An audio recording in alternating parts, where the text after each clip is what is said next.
The average Cuban makes the equivalent of $20 a month. That I've always struggled to feel proud about being Cuban, and there's no freedom to speak, no freedom to live, because they want to indoctrinate you to think that Fidel was a hero and we owe everything we have to him. What do you know about Cuba? If I ask this question to anyone outside of Cuba, their answers are more likely to be the beautiful beaches, the old cars, the cigars, the beautiful women, the rum. But what is really Cuba? How do people actually live there? Have you ever wondered that? People always say Cuba is so beautiful, the beaches, the music, the old cars. And you know what? Yes, it is. It is stunning. The beaches are white. The water is so blue, but that's the Cuba you see only in postcards. What you don't see is the real Cuba. So let me tell you what it is like to live there. In this video, I will answer all of those questions that maybe never cross your mind about how it is like to live in Cuba. Hello, welcome back to my channel. If you haven't been here before, my name is Noah. I'm a Cuban living in Romania. And if you're interested in getting to know Cuba through my eyes, please continue watching. Most of the Romanians that I've met want to leave Romania because it is too bad. I've heard this a few times now. People complain about corruption, complain about salaries, about how things aren't like in Western Europe. And I get it, I do, but you haven't seen bad until you have lived in a place like Cuba. In Cuba, life is a dictatorship, plain simple. I know here in Romania you understand the story of dictatorships because you have been through it yourselves. But imagine living in a country where everything, every move you make is controlled by the government. Every word, every thought is being watched. There are two sides of Cuba. One for the tourists and one for the people that live there. The tourists get the smiling faces, the music, the food, but the actual Cubans get the shortages, the fear, the repression. People think it's a socialist paradise, like with free healthcare, free education. But what good is that when there's no freedom to speak, no freedom to live? The hospitals are crumbling and the schools are brainwashing factories. You can't say anything against the government publicly, and don't you dare to do it on your social media. And when people do say something on Twitter, on Facebook, weeks later, the police comes to their doors. They arrest them with no trial and no explanation. And you may not hear from them for years. And if they finally come back, they're broken. They're different people. So you see, what the world don't understand is that Cuba is a big prison. Many people manage to escape, but at what cost? Cubans have risked their lives trying to live in boats through the years. The 1994 Cuban Rafter crisis, which is also known as the 1994 Cuban raft exodus of the Balsero crisis, was the emigration of more than 35,000 Cubans to the United States via market shift raft. In other words, boats with everything that they could make, doors, anything that could float. Many people died, of course, and the families of the people that left had to endure public humiliation.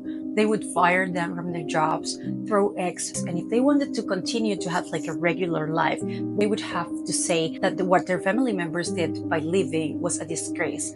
They would have to make them know, make them believe to the communists that they were ashamed of their family members' actions, which is mind-blowing. So let's talk a little bit more in deep so that you can understand why it is that I'm telling you all of this. Let's talk about education. Education in Cuba isn't what the world thinks it is.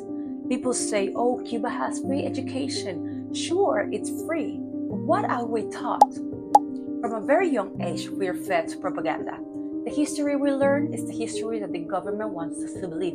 And of course, the winners will always tell their story from their side. But in Cuba, everything revolves around glorifying the revolution, praising the government, and making sure we think that there is no better life than the one we have there. You don't ask questions at school, you don't challenge the system, and if you do, you're labeled as a dissident, and that can ruin your life. Imagine growing up knowing that no matter how hard you study, your future is limited. Because in Cuba, it is not about how smart you are, it is about how loyal you are to the government.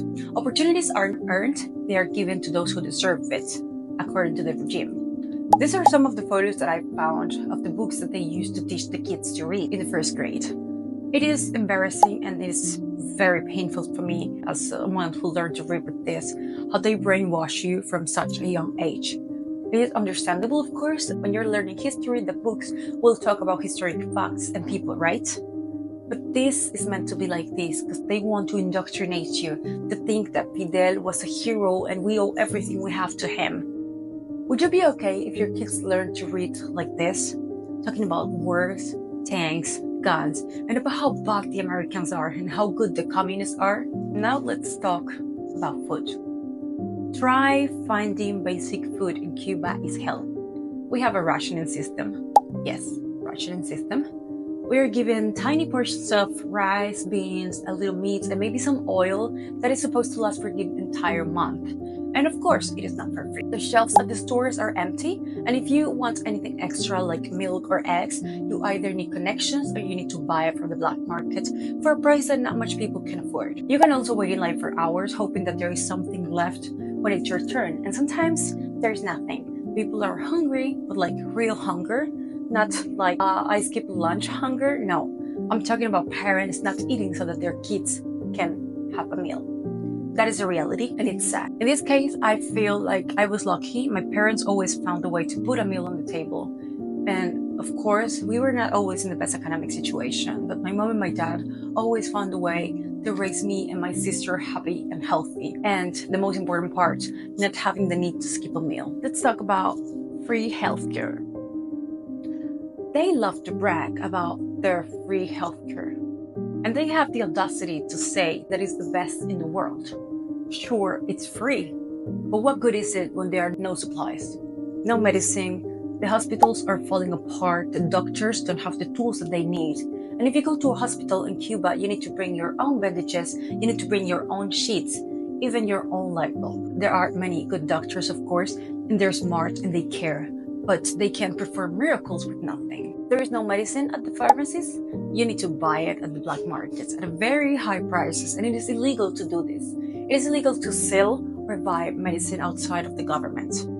But people need medication, and the government don't have medication to sell, or at least not to the real Cubans. So they are left with no option but to buy it from the black market. The hospitals for the tourists? They are shiny, modern, but for Cubans, if you're seriously sick and you don't have money or connections, you're in trouble. That's the real healthcare in Cuba. So no, I wouldn't say it's free, not even close to one of the best in the world. And let me tell you a little bit about salaries so that you can have an idea. The average Cuban makes the equivalent of $20 a month. A doctor, maybe $50. Think about that. You work all day, every day, and you can't afford anything. Everything is tied to the US dollar, but Cubans don't get paid in dollars. Cubans get paid in worthless Cuban pesos. The only way to survive is if you have family abroad.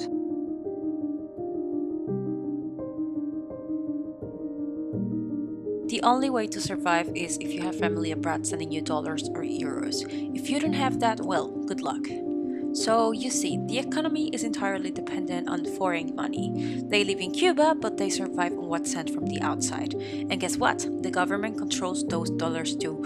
They have set up some special stores where only people with dollars can shop, and the rest of them with pesos can only dream of buying food, clothes, medicine in those stores. Like I said before, it is like two worlds. One from the tourists and the Cubans who get help from abroad, and the other for the rest of them. I also need to say that when you find some article of first need or food in the black market or in these new companies that the government allows them to import, the prices are 3 times higher than the actual price in whatever country they got it, like the US, Haiti, or any country in Europe. It doesn't matter, the price is insane, and of course, with a 20 euro salary a month, you cannot buy much. I could continue with this. I still think that I have a lot to say, but I don't have time in just one video. I've always tried to avoid talking about this, and I always try to stay away of this subject in general. But in this case, I think so far I haven't seen a video yet explaining to those outside how it's the real Cuba. And when Cuban YouTubers talk about it, most of their audience is also Cuban, so they also know, and it's not new for them. So when I hear Romanian people say that they want to leave because it is too bad, I understand you, trust me, but believe me, you don't know what bad really is anymore. Here you have choices, you can leave if you want, you can speak your mind, you can vote for change, you can improve your life. In Cuba, people are trapped. Their lives are controlled down to the smallest detail, and if you even think about standing up, you're crushed. That, and along with some other reasons, is why I had to leave. I couldn't stay in a place where my future was decided for me, and it hurts every day knowing that some of my family and my friends are still living there and struggling to survive every day. So no, Romania is not perfect, but you have freedom. That's something people in Cuba can only dream of. I also want to say something else. It is that I've always struggled to feel proud about being Cuban. Not because I will hide that I'm Cuban or anything. Of course, I'm always gonna say that I'm Cuban because, I mean, you can see it in my face or whatever. But that's something I hide. It's just something that I am not proud to say. Be like, yeah, I'm Cuban and I'm so happy to be Cuban and stuff, because the government has put us through so many things that I feel disgusted about it. You might believe that maybe I could separate the politics from everything else, but the thing is that they do this. They make everything politics. It makes it a little bit harder for me, and not only for me, for other people too, to feel proud of being Cuban. It's not the country's fault, it's not the land's fault, but it is what they have done with it. They have made it political, every aspect of it. And of course, I feel disgusted. So thank you so much for watching. If you like this kind of content, please don't forget to like, comment, and subscribe. That would help me so much. I hope you guys have a nice day. Bye bye.